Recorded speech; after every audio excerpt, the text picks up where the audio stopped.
الحمد لله حمدا كثيرا أولا وآخرا، والصلاة والسلام على حبيبه دائما وسرمدا. أما بعد، فأعوذ بالله من الشيطان الرجيم. بسم الله الرحمن الرحيم. وإذا حييتم بتحية فحيوا بأحسن منها أو ردوها إن الله كان على كل شيء حسيبا. الله لا إله إلا هو ليجمعنكم إلى يوم القيامة لا ريب فيه ومن أصدق من الله حديثا. صدق الله العظيم. اللهم صل على محمد النبي الأمي وعلى آله وأصحابه وبارك وسلم. رب اشرح لي صدري ويسر لي أمري واحلل عقدة من لساني يفقه قولي. رب زدني علما. اللهم أرنا الحق حقا وارزقنا اتباعه وأرنا الباطل باطلا وارزقنا اجتنابه. سورہ نساء آیت نمبر 86 ہے. آیت کریمہ کا ترجمہ یہ ہے: وَإِذَا حُيِّيتُم بِتَحِيَّةٍ فَحَيُّوا بِأَحْسَنَ مِنْهَا أَوْ رُدُّوهَا، اور جب تمہیں کوئی شخص سلام کرے تو تم اس سے بھی بہتر طریقے پر سلام کرو. أَوْ رُدُّوهَا، یا کم از کم انہی الفاظ میں اس کا جواب دے دو. ان اللہ کان علی کل شیء حسیبا، بے شک اللہ ہر چیز کا حساب رکھنے والا ہے. آیت کریمہ کے مفردات پہ گفتگو ہو چکی ہے اور سلام کے حوالے سے کچھ باتیں بھی میں نے عرض کی تھیں کہ اسلام کا جو طریقہ سلام ہے، لفظ سلام ہے، یہ باقی تمام جو اقوام ہیں ان کے سلام سے بہتر ہے. اس کی وجہ یہی الفاظ ہیں السلام علیکم کے. دوسری اقوام، دوسرے مذاہب کے جو ملاقات کا طریقہ ہے، ملاقات کے جو الفاظ ہیں، ان میں سے بھی بہت سارے جو ہیں وہ دعائیہ کلمات ہیں. جیسے عرب حیاک اللہ کہتے ہیں، قبل از اسلام وہ کہا کرتے تھے، یعنی اللہ تم کو زندہ رکھے، یا انعم اللہ بک عینا انعم صباحا. یہ ان کے سلام کا طریقہ تھا جس کو رسول اللہ صلی اللہ علیہ وسلم نے بدل کے السلام علیکم ورحمۃ اللہ وبرکاتہ کہنے کا طریقہ جاری کیا. اور اس کا معنی یہ ہے کہ تم ہر تکلیف، رنج اور مصیبت سے سلامت رہو. السلام علیکم کے معنی ہے تم ہر تکلیف، رنج اور مصیبت سے سلامت رہو. ورحمۃ اللہ، تم پر اللہ کی رحمتیں ہوں، وبرکاتہ، اور اللہ سبحانہ وتعالی کی برکتیں ہوں. تو اب یہ جو مختصر سا کلمہ ہے السلام علیکم ورحمۃ اللہ وبرکاتہ، تو یہ ایسا عظیم کلمہ ہے، اس کے اندر عالمگیر جامعیت ہے کہ سب سے پہلے تو اس کے اندر اللہ سبحانہ وتعالی کا نام ہے. السلام یہ اللہ سبحانہ وتعالی کے ناموں میں سے ایک نام بھی ہے، اور اسی طرح اللہ کا ذکر بھی ہے، اور اس میں تذکیر بھی ہے، نصیحت بھی ہے، اپنے مسلمان بھائی سے اظہار تعلق اور محبت بھی ہے، اور اس کے لیے بہترین دعا بھی ہے، اور اس سے یہ معاہدہ بھی ہے. بعض حضرات نے اس سے یہ معنی بھی مراد لیے ہیں کہ جب کوئی شخص کسی کو سلام کرتا ہے اور یہ کلمات ادا کرتا ہے تو اس کا مطلب یہ ہوتا ہے، وہ کہتا ہے کہ میرے ہاتھ اور زبان سے آپ کو کوئی تکلیف نہیں پہنچے گی. اور سلام ہی کے متعلق بات کا جو رکوع ہے تو اس رکوع میں ایک واقعہ بھی آ رہا ہے، وَلَا تَقُولُوا لِمَنْ أَلْقَى إِلَيْكُمُ السَّلَامَ لَسْتَ مُؤْمِنًا. اسی وجہ سے جہاد کے ساتھ اس کی جو مناسبت ہے کہ وہاں پہ صحابہ کرام کا ایک واقعہ آئے گا کہ ایک شخص نے، مسلمان نے صحابہ کرام کو سلام کیا. ایک جہادی لشکر وہاں گیا تھا اس علاقے میں، اور صحابہ کرام نے اسے یہ خیال کیا کہ یہ شخص اپنے آپ کو بچانے کے لیے، اپنے مال اور ریوڑ کو بچانے کے لیے یہ سلام کر رہا ہے اور یہ اسلام کو ظاہر کر رہا ہے، تو انہوں نے اسے قتل کر دیا اور اس کا جو ریوڑ تھا وہ ہانک کے مدینہ لے آئے. تو سلام کے اندر یہ معاہدہ بھی ہے کہ میرے ہاتھ اور زبان سے آپ کو کوئی تکلیف نہیں پہنچے گی. تو اب یہ جو کلمات ہیں السلام علیکم ورحمۃ اللہ وبرکاتہ، اجر و ثواب وہ تو الگ ہے، لیکن اس کے علاوہ اس کلمے کے جو معانی ہیں اس میں بھی اللہ سبحانہ وتعالی کی طرف سے ایک عظیم دعا ہے. علماء نے لکھا ہے کہ اگر روزانہ ایک شخص سلام کرتا ہے اور زندگی میں ایک بار بھی کسی شخص کی دعا اس کے حق میں قبول ہو گئی تو اس کی دنیا اور آخرت دونوں جہان بن گئی۔ معروف کرخی رحمہ اللہ، ان کا ایک واقعہ آتا ہے کتابوں میں، بہت بڑے اللہ کے ولی ہیں حضرت جنید بغدادی رحمہ اللہ، جن کو سید الطائفہ کہا جاتا ہے، ان کے دادا پیر ہیں۔ حجام کی دکان پہ گئے اور وہاں پہ وہ بال بنوا رہے تھے، تو آخر میں حجام سے کہا کہ میری جو مونچھیں ہیں یہ بھی ترش بال ہیں۔ تو جب انہوں نے دیکھا کہ ان کی زبان حرکت کر رہی ہے جس کی وجہ سے جبڑے بھی ہل رہے ہیں، تو انہوں نے کہا جی آپ اپنے منہ کو بند کر لیں تاکہ میں آپ کی مونچھوں کو ٹھیک کر لوں۔ تو معروف کرخی رحمہ اللہ فرمانے لگے تم بڑے عجیب بندے ہو، خود تو اپنے کام میں لگے ہوئے ہو اور مجھے میرے کام سے نکال رہے۔ تو ایسا نہیں ہو سکتا کہ میں اپنے کام سے رک جاؤں، اس کام کے لیے تو اللہ نے مجھے پیدا کیا ہے کہ میں اس کی یاد کو اپنے دل میں بسا لوں، ہر وقت اسے یاد کروں۔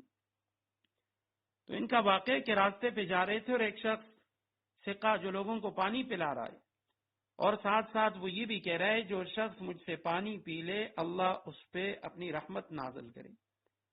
تو یہ روزے کی حالت میں تھے، نفلی روزہ تھا، فوراً انہوں نے اسے پانی لیا اور پی گئے۔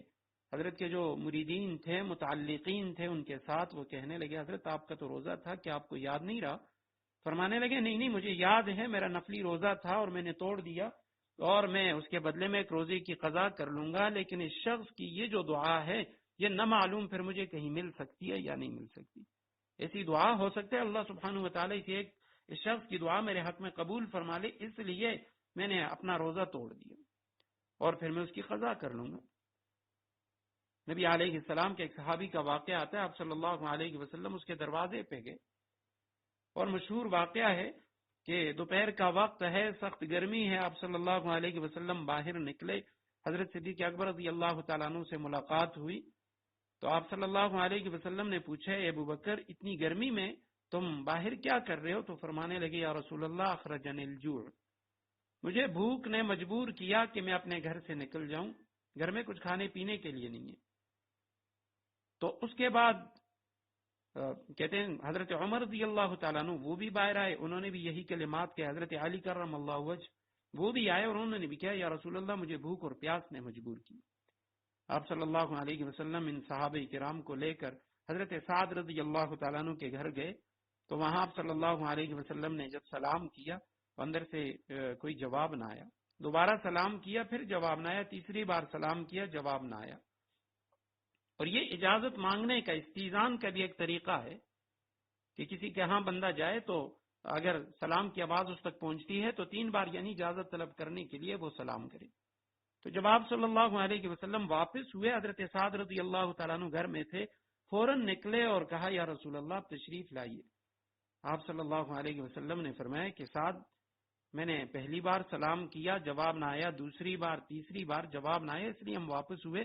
حضرت سعد رضی اللہ تعالیٰ عنہ فرمانے لگے یا رسول اللہ اللہ کے حبیب میرے دروازے پہ تھے اور ان کی زبان مبارک سے میرے لیے دعائیہ کلمات نکل رہے تھے، جب پہلی بار آپ نے سلام کیا میں نے سن لیا، لیکن میں آپ کی دعا کے حرص کی وجہ سے میں نے اپنے دل میں آہستہ سے کہا وعلیک السلام یا رسول اللہ، اور میں نے کہا اونچی آواز سے جواب نہیں دیتا تاکہ رسول اللہ صلی اللہ علیہ وسلم دوبارہ سلام کریں، دوبارہ دعا دیں۔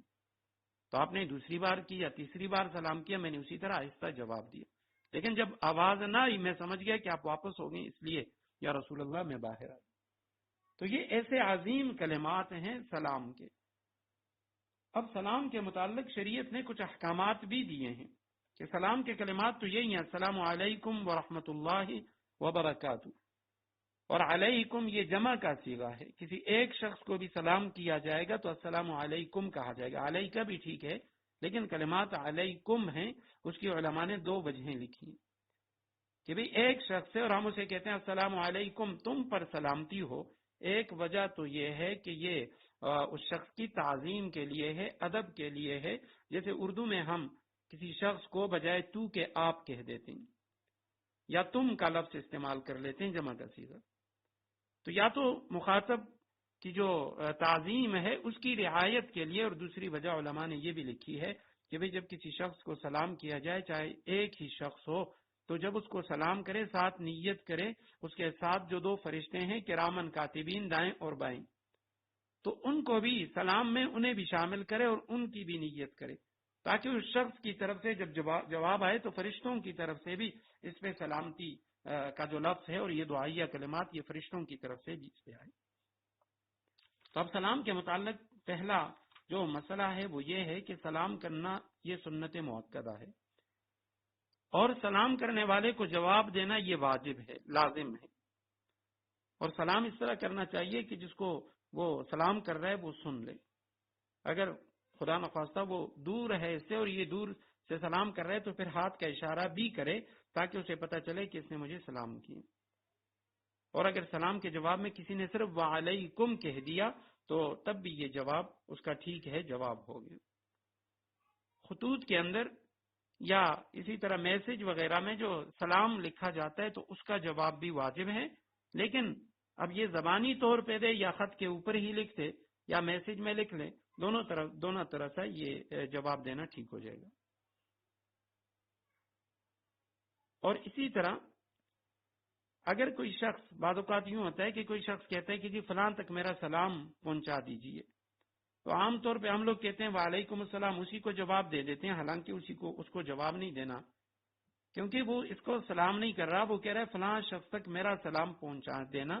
تو اب اس شخص پہ یہ لازم ہو جاتا ہے کہ یہ وہ سلام جس شخص کے لیے اس نے دیا ہے اس تک پہنچائے، اور جب اس کو یہ کہا جائے کہ فلاں شخص وہ تجھے سلام دے رہا تھا، اس نے سلام پہنچانے کا کہا ہے، تو اس کو چاہیے یہ جب جواب دے تو پہلے اس شخص پہ جو سلام لانے والا ہے، پہنچانے والا ہے، تو پہلے اسے جواب دے، اس کو کہے وعلیکا، اور اس کے بعد دوسرے شخص کے لیے وعلیہ السلام، ایک مخاطب کا صیغہ ایک غائب کا، وعلیکا وعلیہ السلام، تجھ پر بھی سلامتی ہو اور بھیجنے والے پر بھی سلامتی ہو۔ اور اسی طرح اگر گھر میں داخل ہو، گھر میں کوئی نہیں ہے، گھر میں اگر ہیں گھر والے تو ان کو سلام کرے، اگر کوئی نہیں ہے تو السلام علینا وعلی عباد اللہ الصالحین، یہ الفاظ ہیں۔ کسی غیر مسلم کو سلام کرنا، سلام میں ابتدا کرنا، یہ درست نہیں ہے۔ اگر کسی وقت بامر مجبوری سلام کرنا پڑے، کوئی خط لکھ رہا ہے کوئی اور بات، تو السلام علی من اتبع الہدی، یہ کلمات کہنے چاہیے۔ اور اسی طرح اگر کوئی غیر مسلم وہ سلام کر لے تو اس کے جواب میں صرف وعلیکم کہے، وعلیکم السلام ورحمۃ اللہ وبرکاتہ، یہ نہ کہے، صرف وعلیکم یہ کہہ دے۔ اور کچھ مواقع ایسے ہوتے ہیں کہ جہاں یعنی سلام کرنا جو ہے وہ مکروہ لکھا ہے علماء نے، کہ وہاں سلام نہیں کرنا چاہیے، نماز پڑھنے والے کو یا قرآن کی تلاوت کرنے والے کو، اسی طرح خطبے کے دوران، اقامت کے دوران، کھانا کھانے والے کو جبکہ لقمہ اس کے منہ میں ہو، اور کوئی شخص دعا کر رہا ہے اس کو سلام کرنا مکروہ ہے، قضاء حاجت کے وقت کسی کو سلام کرنا، اذان کے دوران، یا کوئی نوجوان غیر محرم عورت ہے اس کو سلام کرنا، اور اسی طرح جو شخص اونگ کی حالت میں ہے یا سویا ہوا ہے، کوئی حمام میں بیت الخلاء میں ہے، یا کوئی قاضی ہے وہ فیصلہ کر رہا ہے، یا کوئی شخص وہ درس دے رہا ہے، فقہ کے مسائل بیان کر رہا ہے۔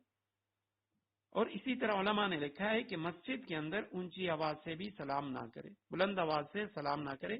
کوئی شخص نماز میں مشغول ہے، کوئی ذکر میں، کوئی تلاوت میں، تو لہٰذا یہ مسجد میں جانے کے بعد جہاں اس کے بیٹھنے کا ارادہ ہے، جہاں یہ بیٹھنا چاہتا ہے، وہاں جا کے اب اپنے دائیں بائیں دیکھ لے، اگر کچھ لوگ وہ فارغ بیٹھے ہوئے تو آہستہ سے ان کو سلام کر لے، لیکن اونچی آواز سے سلام نہ کرے۔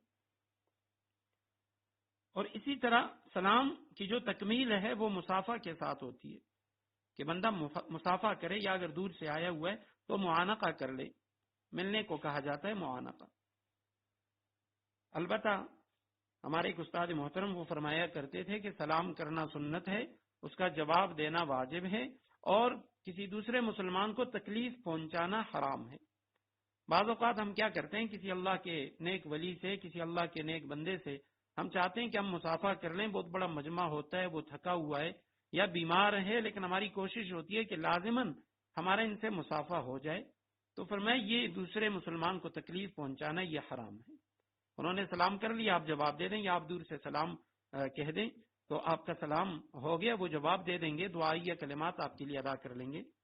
یا اسی طرح کوئی راستے پہ جا رہا ہے، اس کے دونوں ہاتھوں میں کچھ شاپر ہیں، کوئی سامان ہے، تو اب صرف سلام پہ اکتفا کرنا چاہیے، اس کے ساتھ مصافحہ کرنا یہ اس کو تکلیف پہنچانا ہے۔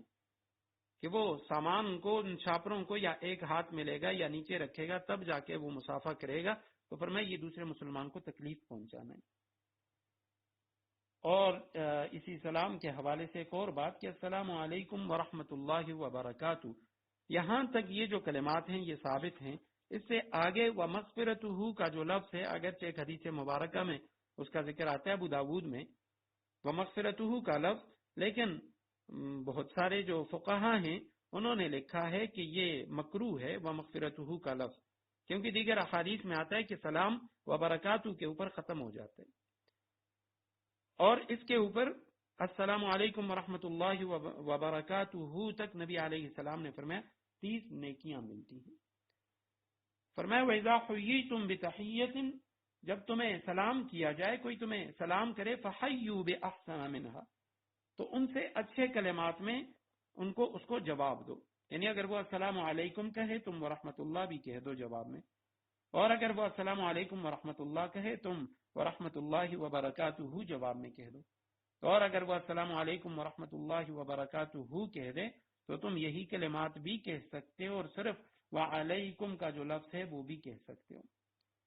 اور علماء نے لکھا اگر دو شخص آپس میں ایک دوسرے کے ساتھ سلام کر لیں، ایک ہی وقت میں ایسا کرنا نہیں چاہیے، بہت سارے لوگ وہ فون پہ اس طرح کی غلطی کرتے ہیں کہ کسی عالم کو، کسی بڑے شخص کو جب فون کرتے ہیں تو جیسے ہی وہ ریسیو کرتے ہیں وہ کہتے ہیں السلام علیکم، تو یہ بجائے جواب دینے کے پھر خود کہتے ہیں السلام علیکم ورحمۃ اللہ، تو سلام کا جواب وہ سلام نہیں ہے، وعلیکم السلام ہے۔ لیکن اگر ایسا ہوا کہ دونوں نے ایک ساتھ سلام کر لیا تو اب دونوں پر جواب وہ واجب ہے، پہلا شخص وہ بھی وعلیکم السلام ورحمۃ اللہ وبرکاتہ کہے، اور جو دوسرا شخص ہے تو اسے بھی چاہیے وہ بھی وعلیکم السلام ورحمۃ اللہ وبرکاتہ کہے۔ ان اللہ کان علی کل شیء حسیبا، یقیناً اللہ سبحانہ و تعالی ہر چیز کا حساب رکھنے والا ہے۔ اللہ لا الہ الا ہو، اللہ وہ ہے کہ اس کے سوا کوئی خدا نہیں، کوئی الہ نہیں، کوئی معبود نہیں۔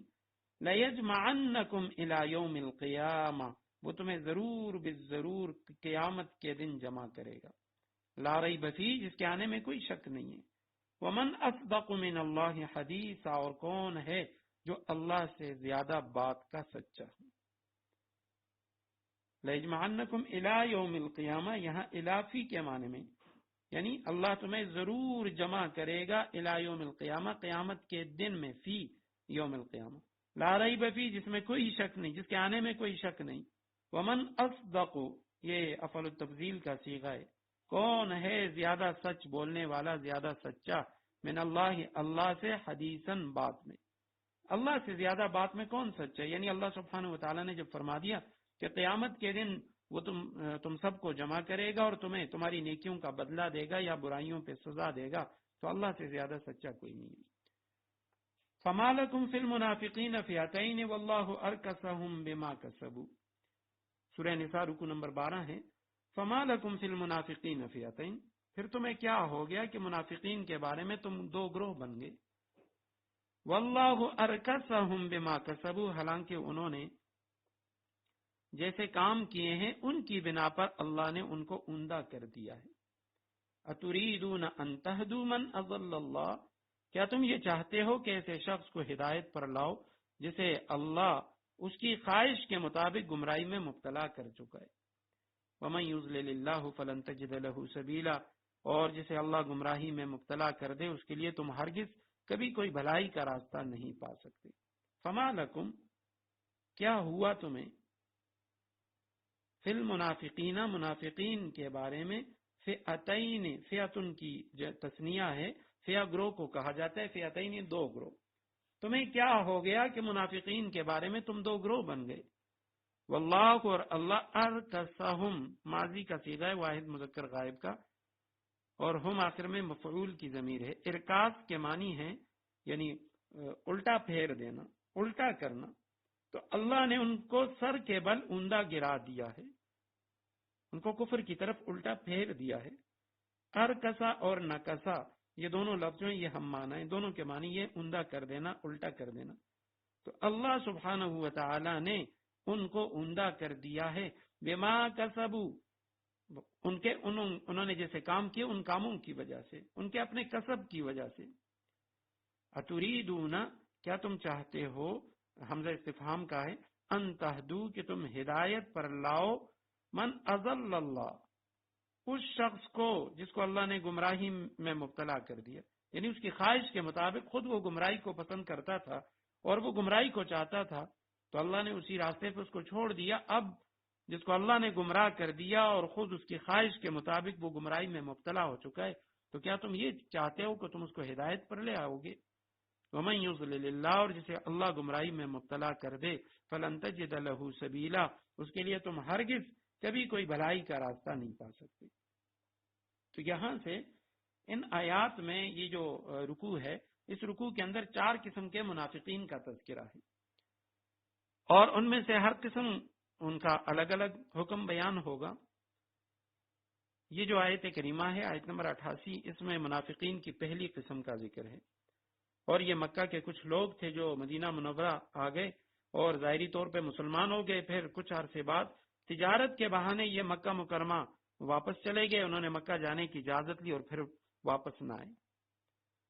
تو ان کے بارے میں بعض مسلمانوں نے کہا کہ یہ سچے پکے مسلمان ہیں، بعد نے کہا نہیں، یہ منافقین تھے، منافق تھے، وہ مکہ چلے گئے اس وقت چونکہ فتح مکہ سے پہلے ہجرت فرض تھی اور انہوں نے ہجرت نہ کی، واپس اپنے لوگوں میں چلے گئے۔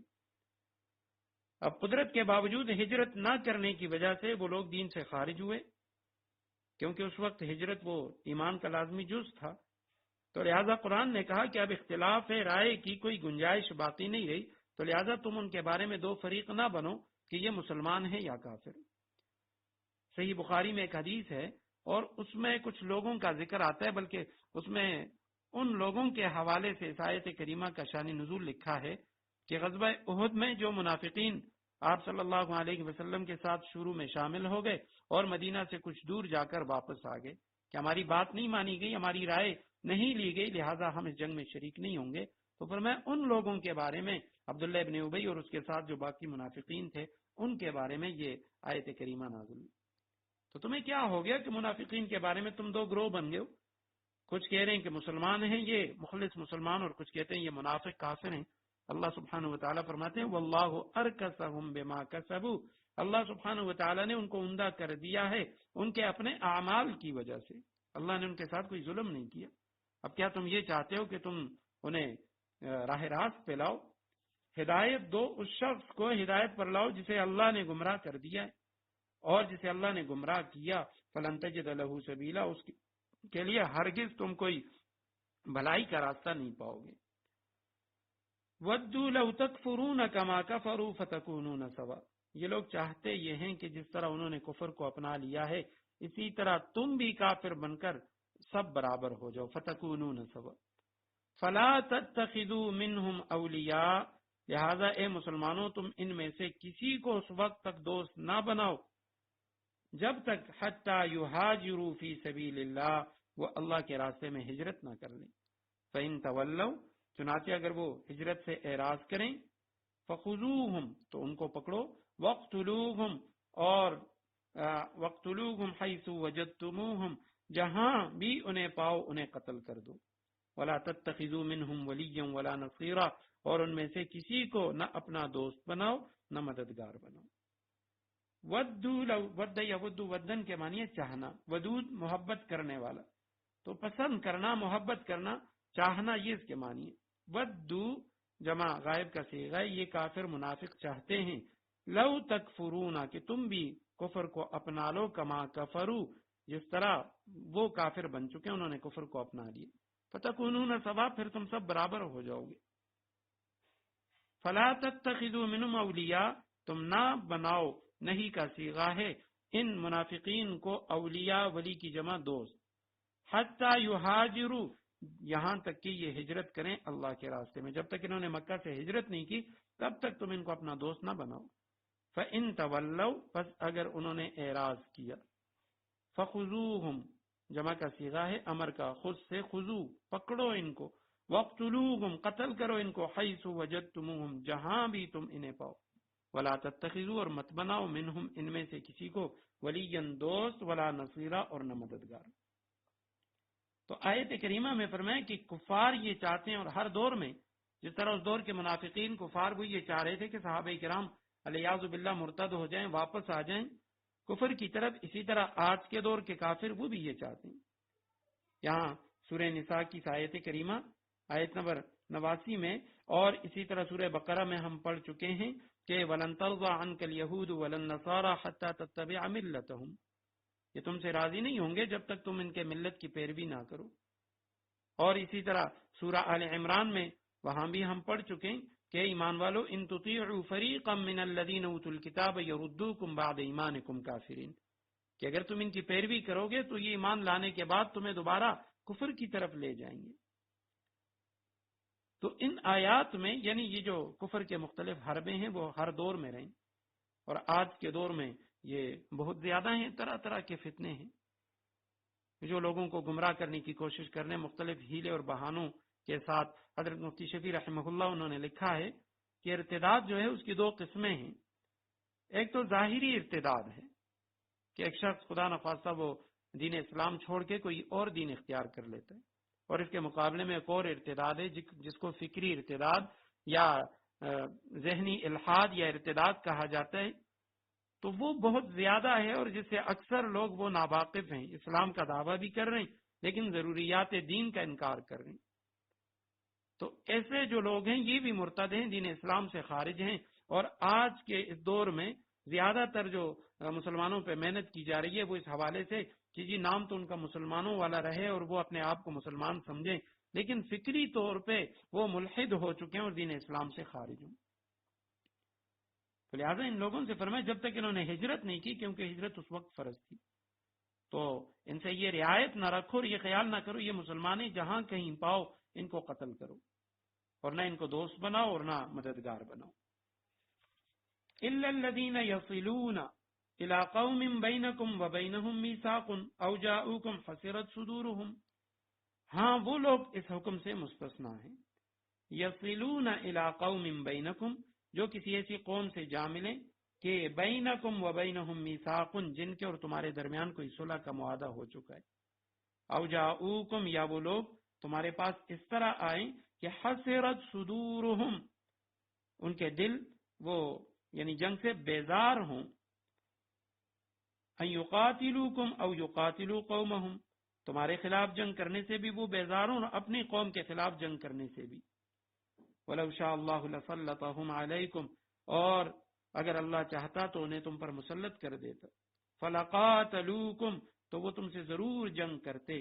فإن اعتزلوکم، چنانچہ اگر وہ تم سے کنارہ کشی اختیار کرتے ہوئے تم سے جنگ نہ کریں، فلم یقاتلوکم، اور تم سے جنگ نہ کریں، وَأَلْقَوْا إِلَيْكُمُ السَّلَامَ، اور تم کو امن کی پیشکش کر دیں، فَمَا جَعَلَ اللَّهُ لَكُمْ عَلَيْهِمْ سَبِيلًا، تو اللہ نے تم کو ان کے خلاف کسی کارروائی کا کوئی حق نہیں دیا.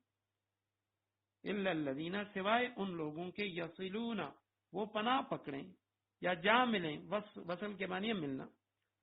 إِلَىٰ قَوْمٍ، ایسی قوم کے ساتھ وہ جا کر ملے کہ بینکم و بینہم، تمہارے اور ان کے درمیان میثاق، معاہدہ ہو چکا ہے، امن کا معاہدہ، صلح کا معاہدہ ہو چکا ہے.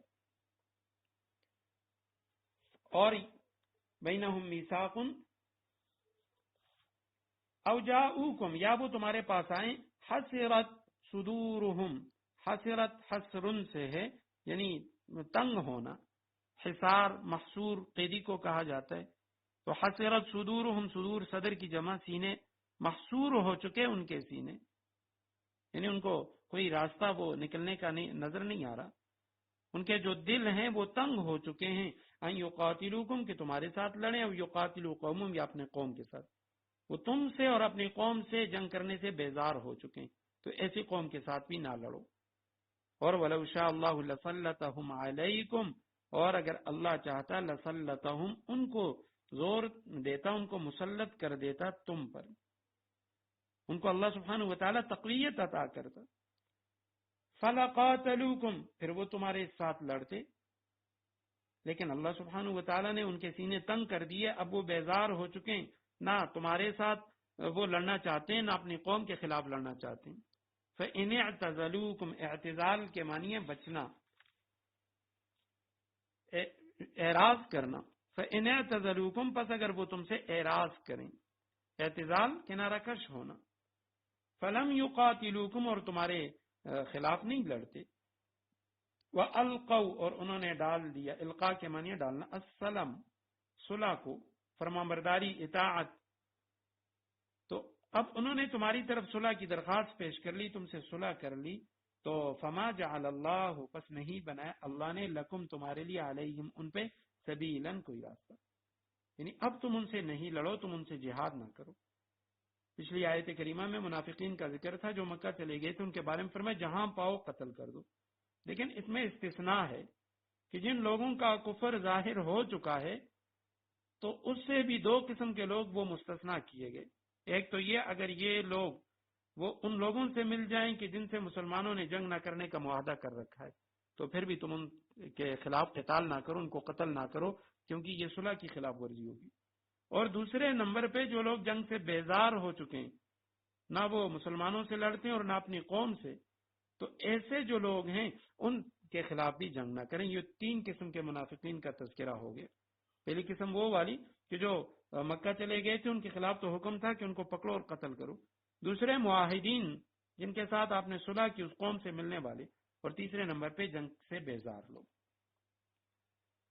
ستجدون آخرین یریدون ان یأمنوکم. اب ایک اور قوم کا ذکر ہے کہ منافقین میں سے کچھ دوسرے لوگ تمہیں ایسے بھی ملیں گے، یریدون ان یأمنوکم، جو یہ چاہتے ہیں وہ تم سے بھی محفوظ رہیں، وَيَأْمَنُوا قَوْمَهُمْ، اور اپنی قوم سے بھی. كُلَّمَا رُدُّوا إِلَى الْفِتْنَةِ أُرْكِسُوا فِيهَا، مگر جب کبھی ان کو فتنے کی طرف واپس بلایا جائے تو وہ اس میں اوندے منہ جا گرتے ہیں. فَإِن لَّمْ يَعْتَزِلُوكُمْ، چنانچہ اگر یہ لوگ تم سے جنگ کرنے سے علیحدگی اختیار نہ کریں، باز نہ آئیں، وَيُلْقُوا إِلَيْكُمُ السَّلَمَ، اور نہ تمہیں امن کی پیشکش کریں، وَيَكُفُّوا أَيْدِيَهُمْ، اور نہ اپنے ہاتھ روکیں، فَخُذُوهُمْ، تو ان کو بھی پکڑو، وَاقْتُلُوهُمْ، اور انہیں قتل کرو، حَيْثُ ثَقِفْتُمُوهُمْ، جہاں کہیں انہیں پاؤ، وَأُولَئِكُمْ جَعَلْنَا لَكُمْ عَلَيْهِمْ سُلْطَانًا مُبِينًا، ایسے لوگوں کے خلاف اللہ نے تم کو کھلا اختیار دے دیا ہے. ستجدون، عن قریب تم پاؤ گے، وجدہ یجدو کے معنی پانا، آخرین ایک اور قوم کو بھی، منافقین کی کا ایک اور گروہ جسے تم پاؤ گے، یریدون، وہ یہ چاہتے ہیں، ارادہ رکھتے ہیں، ان یأمنوکم، کہ وہ تم سے امن میں ہو جائیں، تم سے امن حاصل کریں. وہ یأمنو، اور امن حاصل کریں، قومہم، اپنی قوم سے بھی، تم سے بھی صلح رکھیں، ان سے بھی، تمہارے سامنے وہ اسلام کا دعویٰ کریں، مسلمانوں جیسا رویہ اختیار کریں، اپنے قوم کے ساتھ انہیں کہیں کہ نہیں جی ہم تو آپ کے ساتھ ہیں. اور کلما، جب کبھی، ردو، ان کو لوٹایا جائے، الی الفتنتی، فتنے کی طرف، ماضی مجہول کا صیغہ ہے، ردو، جب وہ لوٹائے گئے فتنے کی طرف، یعنی لڑائی کی طرف، مسلمانوں کے خلاف کسی مارکے کی طرف، ارکسو فیہا، ارکسو، وہ الٹ دیے گئے، یہ بھی مجہول کا صیغہ ہے. ارکاس، سر کے بل اوپر سے نیچے الٹ دینا، یعنی موقع پاتے ہی وہ مسلمانوں کے خلاف جوش و خروش کے ساتھ برسر پیکار ہو گئے. فَإِن لَّمْ يَعْتَزِلُوكُمْ، پس اگر انہوں نے کنارہ کشی اختیار نہ کی، تم سے جنگ سے باز نہ آئے، وہی اعتزال سے ہے یہ لفظ. وَيُلْقُوا إِلَيْكُمُ السَّلَمَ، یہاں یہ جو یلقو کا لفظ ہے یہ لم یعتزلوکم کے نیچے داخل ہے، یعنی بظاہر تو یہ ہمیں نفی کا صیغہ نظر نہیں آ رہا. یلقو الیکم السلام کے معنی تو یہ ہیں کہ وہ تمہاری طرف صلح کی پیشکش کر لیں، لیکن جس طرح لم یعتزلوکم ہے، اسی طرح لم یلقو الیکم السلام، اس کے شروع میں بھی لم کا لفظ ہے. تو لم یعتزلوکم، اگر وہ تم سے کنارہ کشی اختیار نہ کریں، لڑائی سے باز نہ آئیں، وَلَمْ يُلْقُوا إِلَيْكُمُ السَّلَامَ، اور تمہاری طرف صلح کی پیشکش بھی نہ کریں. اور اسی طرح وَيَكُفُّوا أَيْدِيَهُمْ، یہ بھی اس کے شروع میں بھی، یہ بھی اسی جملے کے نیچے داخل ہے کہ انہوں نے تم سے اپنے ہاتھ بھی نہیں روکے، یعنی تمہارے خلاف وہ لڑائیوں میں شامل ہوتے رہے. فَخُذُوهُمْ، پس انہیں پکڑو، وَاقْتُلُوهُمْ، انہیں قتل کرو، حَيْثُ ثَقِفْتُمُوهُمْ، جہاں کہیں تم انہیں پاؤ، ثَقِفْتُمُوهُمْ، تم ان کو پاؤ. وَأُولَئِكُمْ، جمع کا صیغہ، یہی لوگ ہیں، جعلنا، ہم نے بنایا، لکم، تمہارے لیے، علیہم، ان پر، سلطانا مبینا، یعنی کھلا اختیار، پورا اختیار. سلطان کا لفظ اردو میں ہم بادشاہ کے لیے، حکمران کے لیے استعمال کرتے ہیں، لیکن عربی میں سلطان کا لفظ ہمیشہ یہ دلیل و حجت کا معنی دیتا ہے. حضرت عکرمہ رضی اللہ تعالیٰ عنہ ان کا قول ہے، وہ فرماتے ہیں پورے کتاب اللہ میں، کلام اللہ میں جہاں کہیں سلطان کا لفظ آئے تو اسے مراد حجت ہے، دلیل ہے. اور بادشاہ کے لیے قرآن میں ملوک کا لفظ آتا ہے، ملک کا لفظ آتا ہے. تو یہ یہاں منافقین کی جو چوتھی قسم ہے اس کا ذکر ہے کہ بظاہر وہ جنگ سے بیزار لیکن منافقت سے کام لیتے ہیں اور مسلمانوں کے خلاف ہر طرح کی سازش میں یہ بے دھڑک شریک ہو جاتے ہیں. تو ان کے بارے میں حکم یہ ہے کہ ان کو جہاں کہیں پاؤ ان کو بھی قتل کرو. تو دو منافقین کے گروہ ایسے تھے جن سے قتال کا حکم دیا گیا، اور دو گروہ ایسے ہیں جن کو اس سے مستثنا قرار دیا گیا کہ ان سے آپ نہ لڑیں. وما كان لمؤمن ان يقتل مؤمنا الا خطأ. اب چونکہ قتال ہی کا ذکر ہے، جہاد ہی کا ذکر ہے، تو اس میں بعض اوقات ایسا ہو جاتا ہے کہ کسی مسلمان کے ہاتھ سے کوئی مسلمان غلطی سے خطأً قتل ہو جاتا ہے. تو اب اس کا ذکر ہے کہ کسی مسلمان کا یہ کام نہیں ہے ان یقتل مؤمنا کہ وہ کسی دوسرے مسلمان کو قتل کرے، الا خطأ الا یہ کہ غلطی سے ایسا ہو جائے. ومن قتل مؤمنا اور جو شخص کسی مسلمان کو قتل کر لے خطأً غلطی سے، فتحریر رقبۃ مؤمنہ تو اس پر فرض ہے کہ وہ ایک مسلمان غلام آزاد کرے.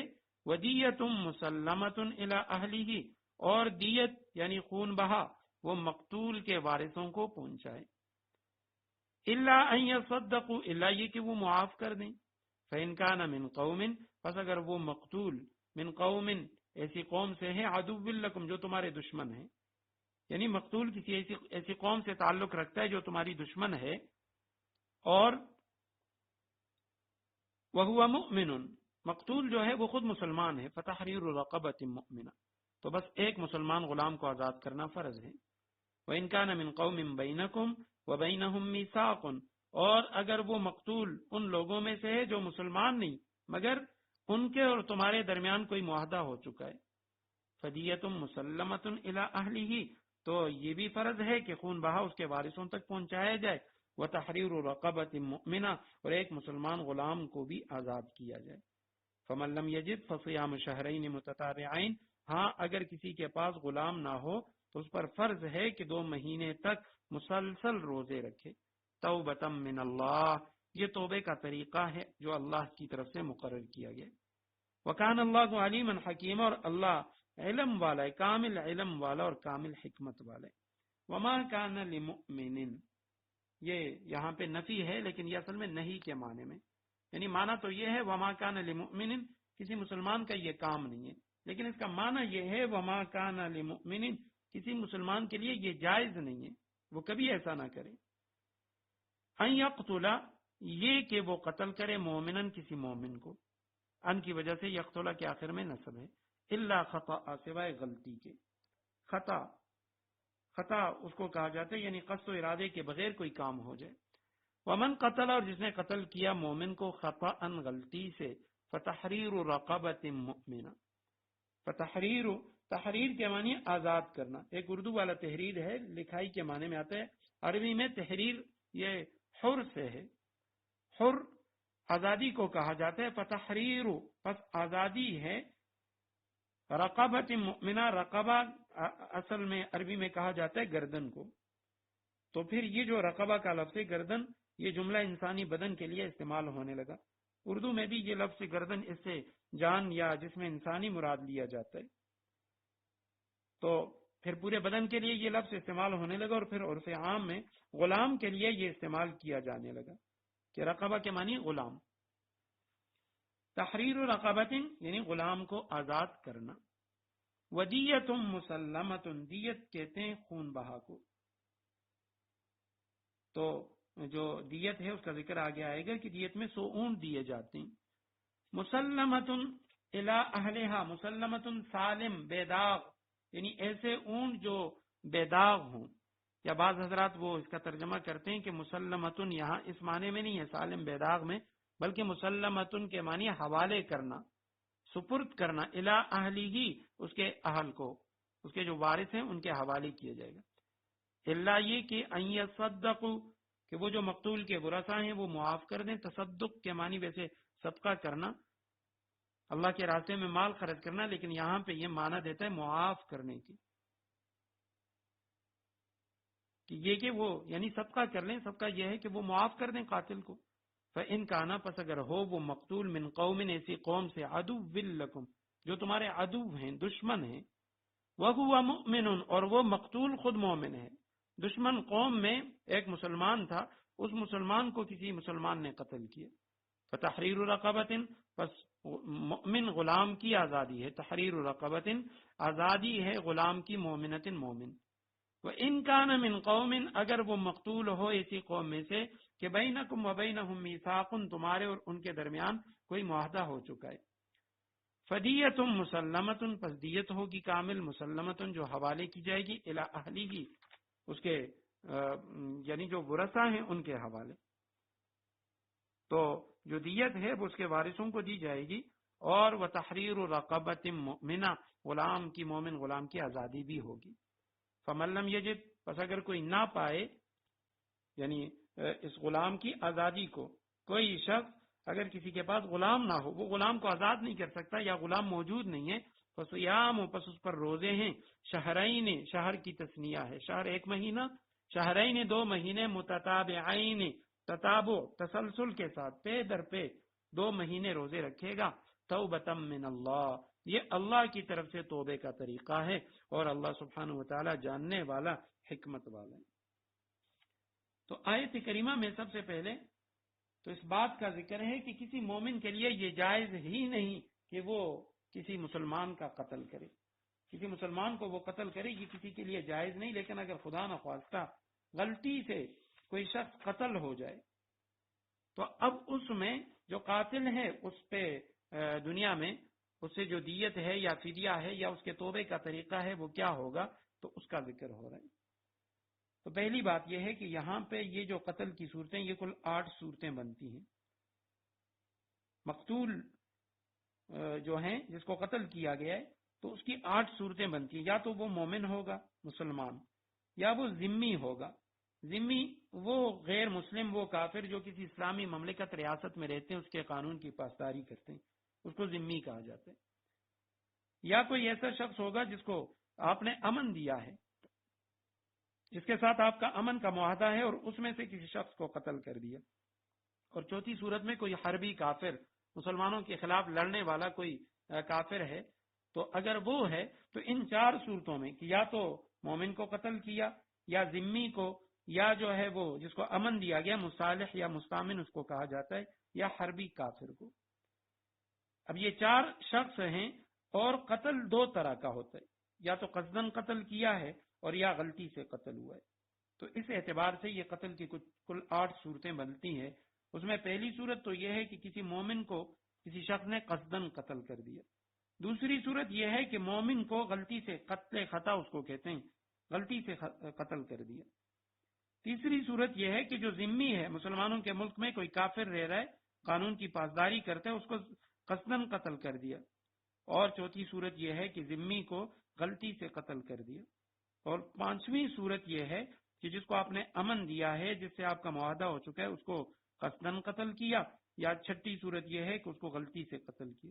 7ویں صورت یہ ہے کہ کسی حربی کافر کو، لڑنے والے مسلمانوں کے دشمن کافر کو قصدن قتل کر دیا یا وہ غلطی سے قتل ہوا. پہلی بات تو یہ ہے کہ یہ جو قصدن ہم کہتے ہیں اس کو قتل عمد کہتے ہیں، اور دوسری جو صورت ہے اس کو قتل خطا کہتے ہیں. قتل عمد یہ ہے یعنی ظاہراً قصدن کسی ایسے آلے کے ذریعے کسی شخص کو قتل کرنا جو آہنی آلہ ہو، جو انسان کے جو بدن کے اجزاء ہیں ان کو کاٹ سکتا ہو، جیسے دھار والا کوئی یعنی یا چھری ہے یا خنجر وغیرہ وغیرہ، یا اس کے علاوہ کوئی ایسی لکڑی ہے جو دھار والی ہے، تیز ہے، یا کوئی پتھر ہے نوکیلا تیز جس کے ساتھ بدن کو کاٹا جا سکتا ہے، اس کے ساتھ اگر قتل کیا تو اس کو قتل عمد کہتے ہیں. اور خطا یہ ہے کہ غلطی سے شکار کر رہا تھا اور اس نے یہ خیال کیا یہ جانور ہے، اور وہ آگے کوئی انسان تھا، اس کو گولی جا کے لگی.